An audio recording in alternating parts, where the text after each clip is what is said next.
Classificação indicativa. Livre para todos os públicos.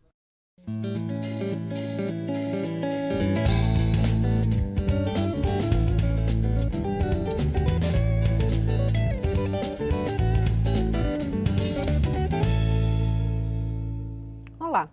O programa Minha Casa Minha Vida passa a ter novas regras. A União vai dar mais garantias aos bancos que operam o programa, assumindo dívidas em caso de inadimplência dos beneficiados. Além disso, passa a ser obrigatória a inclusão em contrato do número do CPF e dados completos de quem participar do programa. O deputado Júlio Lopes, do PP do Rio de Janeiro, foi o responsável pela inclusão dessa regra na nova lei. E é sobre essas mudanças que ele conversa agora conosco. Eu sou Daniela André e este é um programa da Rádio Câmara e da TV Câmara. Deputado, bem-vindo à Palavra Aberta. Deputado, o que muda a partir de agora no Minha Casa Minha Vida? Bem, Daniela, primeiro quero te agradecer aqui a oportunidade aos telespectadores que estão nos assistindo para dizer que esse problema do subsídio, de uma maneira geral, é um dos maiores problemas brasileiros. Obviamente, nós temos uma necessidade enorme de prover residências para 1 milhão de brasileiros ou milhões de brasileiros que ainda carecem delas. Mas fazê-lo de forma correta, de forma assertiva e de empoderamento da sociedade é imprescindível. E o que o governo vinha fazendo era conceder financiamentos subsidiados, com subsídios que serão pagos durante 30 anos pelo conjunto da sociedade brasileira, sem nenhum tipo de controle, sem nenhum tipo de monitoramento ou de rastreamento, o que atentava não só contra as finanças públicas, mas contra a razoabilidade da boa aplicação desse recurso tão importante para a vida brasileira. E o que muda agora, deputado? Como que esse controle vai ser aprimorado? Primeiro, Daniela, nós já vínhamos denunciando há muito tempo que a Caixa Econômica Federal, inclusive fechando e ferindo os acordos do sistema bancário brasileiro e do Acordo de Basileia, em que todo cidadão que opera uma conta bancária tem que ter o seu número de inscrição civil registrado no banco. A Caixa Econômica Federal operou por anos o sistema mais primitivo, de maior subsídio da Caixa, vamos dizer assim, que é o do FAR, sem qualquer controle, sem qualquer número, sem possibilidade de rastreamento, sem possibilidade de monitoramento, que era ter o acesso ao número básico do cidadão brasileiro, que é o seu registro de pessoa física. Então, nós fizemos uma proposição lá atrás de que a Caixa, ao ceder o financiamento do Minha Casa Minha Vida, o fizesse através do CPF, que é o número que cada cidadão brasileiro tem que ter para se relacionar com o fisco. Ora, ninguém melhor do que a Fazenda Nacional, do que o Fisco da República, para saber que aquele cidadão não tem um outro imóvel, não tem uma outra renda, não dispõe de outros bens e de que ele efetivamente precisa daquele financiamento subsidiado pelo conjunto da sociedade brasileira, não só para subsistir, mas para viver com maior qualidade. Deputados, e pessoas que estão em situação assim, de muita vulnerabilidade social, em situação de rua ou vítimas de enchentes e outras catástrofes que não têm o documento? Olha, em geral, essas pessoas, inclusive, são assistidas em abrigos, mas ainda que sejam os mais necessitados, mais importante ainda é que eles sejam levados ao seu completo credenciamento, identificação e certificação.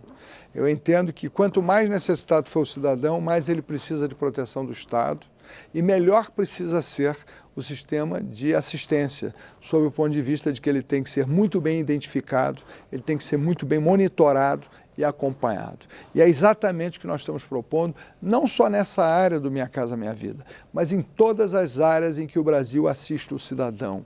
Nós queremos muito ampliar o sistema de benefícios do Bolsa Família, do benefício de prestação continuada e de todos os outros que fazem parte do conjunto da assistência social do Brasil. Mas é imperioso fazê-lo dentro da regra. É imperioso fazê-lo com o monitoramento do cidadão que, em nosso nome e em nosso encargo, recebe um recurso do governo federal. Então, é esse o propósito da nossa ação na 682, que foi a 698, que foi a medida provisória, na qual nós inserimos o controle do CPF na gestão do Minha Casa Minha Vida, mas também em todas as outras ações que temos tido aqui no Legislativo, na conferência e na observação da melhor aplicação dos recursos da área social do governo. Deputado, o senhor acredita que vai haver um cruzamento é possível haver um cruzamento desses dados? Existe informação no governo, em diferentes plataformas, para cruzar esses dados bancários com CPF, Receita Federal? Hoje a gente já tem esse cadastro? Daniele, cidadão brasileiro que nos assiste, eu faço uma aposta aqui e quero deixar registrado nesse nosso programa de hoje. Nós economizaremos entre 15 e 20 bilhões de reais na hora que cruzarmos as plataformas, na hora que fizermos uma mínima integração de dados dos programas de assistência social do governo. Levantamentos feitos pelo Tribunal de Contas da União mostram que em 1.600.000 famílias auditadas, 400.000 recebiam irregularmente esse recurso. Ou seja, 25% de tudo aquilo que é empregado nesse programa tem algum tipo de irregularidade. E nesse programa são investidos algo em torno de 36 bilhões. O orçamento do Ministério da Assistência Social, sobre o que não se faz contingenciamento, é de 68 bilhões de reais. Se nós formos aí tratar de 20%, 25% disso.